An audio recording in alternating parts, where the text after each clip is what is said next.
Hey,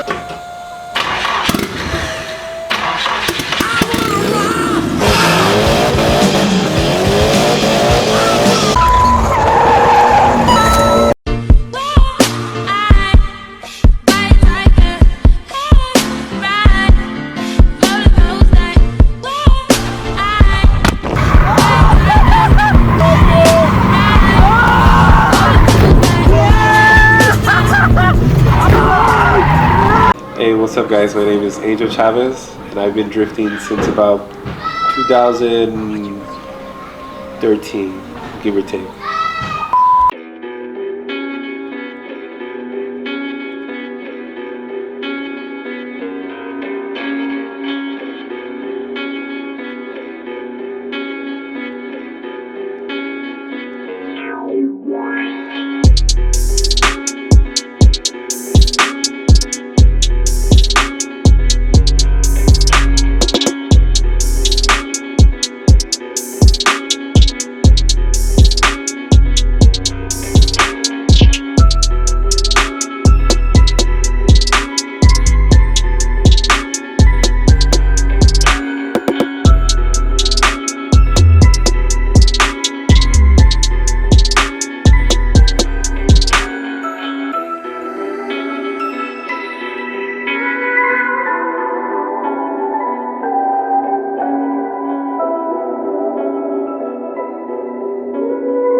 On his quest to catch the That's a little ass fish, dog. Yeah. Nice, right here in the camera, Yeah.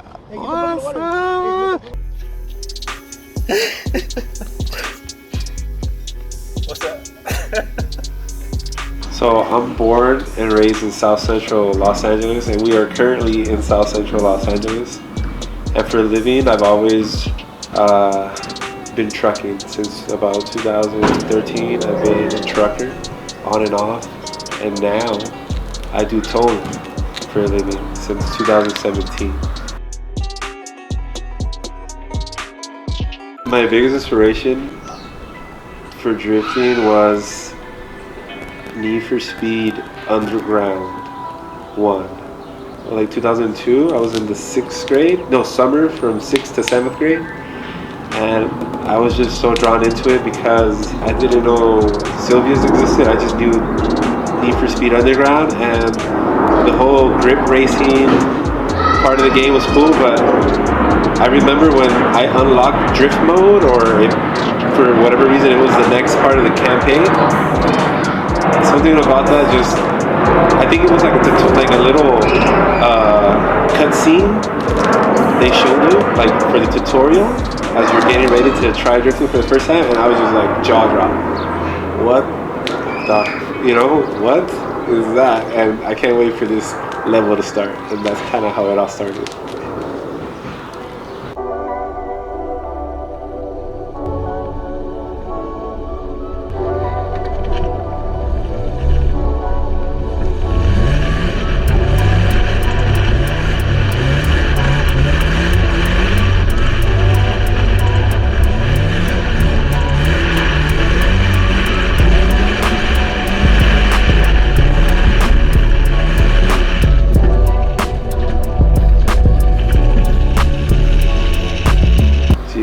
My first project car was a 1993 Mazda RX-7. Bought it out Copart, and it taught me that I needed to get my ass to work because I could not afford it. And fast forward to my real first project car, which was a 95 240 SX, and that car taught me more than, I don't know, I'm probably exaggerating, but more than I learned in school. It taught me not to give up. It taught me to see the value in my effort. It was like crazy 4 years, that 240 SX. It just motivated me so much to just like, fuck it, put my ass to work hard, and then I'm not gonna say sky's the limit, but it probably could be, if your ambitions are that high. That's what that car taught me. It woke me the fuck up, because I could not afford to drift to the simplest form of it. I could not. I ran like $5,000-6,000 in credit card debt in those first couple years of owning that car. And a couple years ago, I finally paid that off. But yeah, I would not do that differently. I would do it all over again. 2014 to 2000. I don't remember. I'm drunk. Good times. Legit, that's what I wanted a tear because that's what that car taught me. I swear.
Alright, so this is the current build. It's a 95 240SX, and it looks like crap right now, but I'll be honest, it's the best freaking car I've ever driven.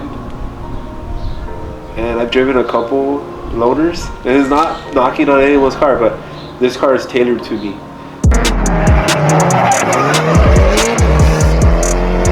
This car is the best because I don't care what it looks like clearly. I think it looks really good, but I actually put exactly what I want on it. There's better things out there, but if it's not on the car, it's because I don't want it. Same suspension from the red car I had built, the S14. It's all Partial Max, SR20, stock for the exception of some drop-in cam that was supposed to be drop-in. It obviously needs a tune, but it does all right.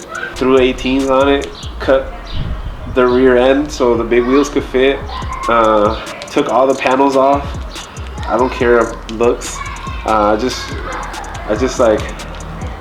feel real confident driving the car because I know I'm not gonna like break any arrow or like scratch my paint. I'm not worried about it. I'm going in confident.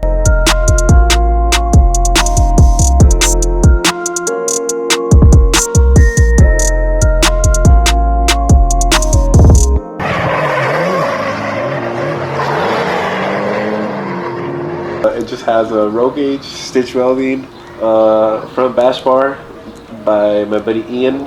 The wiring just got redone, but originally it was like completely wired by Sergio with Cezio Fabs. He did a great job. The car handled for about a year, 2 years.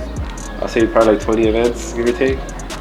High mount intercooler, and nothing's in the interior besides a cage and driver's seat. That's it. There's a lot of things I want to do, but I work hard enough to probably afford some things, but this shit's a rabbit hole. Not to discourage anyone getting into drifting, but I don't know. I've always preached keep it simple from the beginning. Earn your mods as you go, right? Like in a video game, right? It's nice to earn your stuff. Imagine how boring it would be if you had everything from the start. But I think I'll probably just keep it as it is and just drive more. Try to become more organized, so I prepare better for events. So when I get there, I'm confident to do what I gotta do, and not so worried about are things gonna like wiggle loose and am I gonna crash because of those malfunctions. I kind of take a lot of pride in its monster or zombie look, so I'll be honest, I'll probably just find a way to keep it more reliable and just keep driving. That's it. Simple as that. It's kind of boring, but it just feels really nice when you trust your car and you're not too worried about all that expensive, unnecessary shit that's just hanging off it. And I'm not gonna touch on why people do that. But just drive, homie.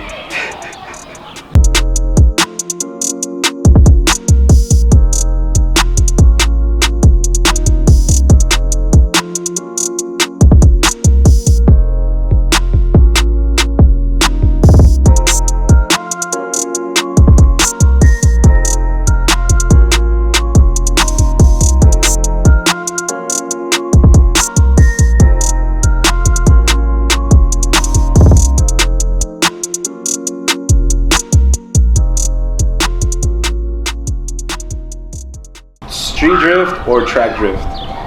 Both. Why not? Everybody's trying to be politically correct, but I mean, stop. I always think to myself, like, dude, we all have dirt, like, and especially like OG drifters, like before the scene was big, mainstream, and everybody was like looking at us. I'm sure, I don't want to say names, but I'm sure like guys that are in Formula Drift now, and they probably like will admit it themselves to a personal friend, but I'm sure they're terrorizing the streets, the canyons, driving across SoCal from LA to San Diego, Vegas and back, just street drifting. Personally, I started the street because of financial reasons, and I would recommend you to stay on the track because the times have changed. You know, you just can't do that anymore. Cops are on it hot. Thank those SoCal takeover guys. They ruined the scene.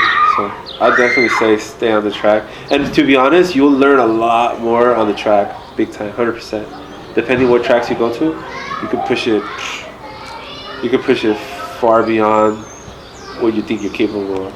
You can get lucky and then fucking instantly level up.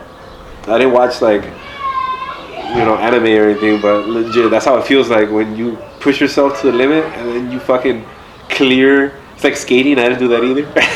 But I'm sure it's like once you land that trick, holy shit, you just instantly feel better. And you can't really do that on the street or canyon. Fuck no, not in the canyon, because there's that fear factor that's in your head, and it's definitely well warranted because there is a lot of dangers on the street.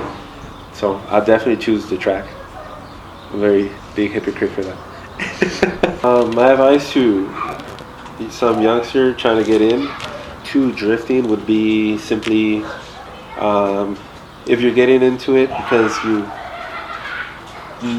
nothing's ever stimulated your senses like drifting has, that's a good reason to get into it. And if it's for that reason, don't get discouraged from all the other guys in it, regardless if they're new or they've been in it for a while. Don't get discouraged of how advanced their skills are or how advanced their build is or how different they are. You just stick to why you got into it and chase that thrill non-stop. Oh, and don't get so discouraged that the scene is so cliquey. You go to an event, it's so cliquey. It's like, I could imagine there was a day where everybody was just tight. So if you see that, it is what it is, but fuck it, don't be shy, just say what you think. And one thing is respect and one thing is kissing ass. Just you know, just speak from the heart, you know, when you're out there. Just enjoy it. Have fun, man.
What's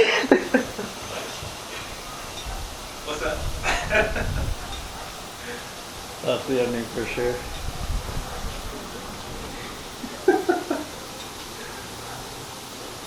She crab walked.